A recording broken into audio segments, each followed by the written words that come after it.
पुढच्या बातम्या पाहूयात। मराठा आंदोलनाच्या नावाखाली तब्बल 100 कोटी उकळल्याचा संशय मनोज जरांगे यांनी व्यक्त केला आणि याच मुद्द्यावरून मनोज जरांगेंनी थेट शंभूराज देसाईंकडेच चौकशीची मागणी केलेली आहे।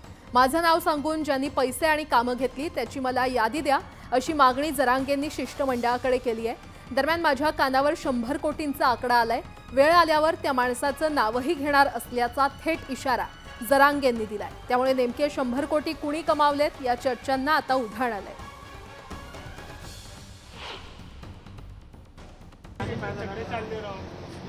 याच्यात जर मी पहिल्यापासून सांगतोय पण आज लय जबाबदारीने सांगतोय माझ्या मराठा समाजाच्या समोर, या आंदोलनात जर कोणी तुमच्याकडून म्हणजे सरकारकडून कामं घेतली असली, कोणी पैसे घेतले असले, मग नाव सांगून का ना मग मी का सांगणार त्याचं, मला तेवढी यादी द्या।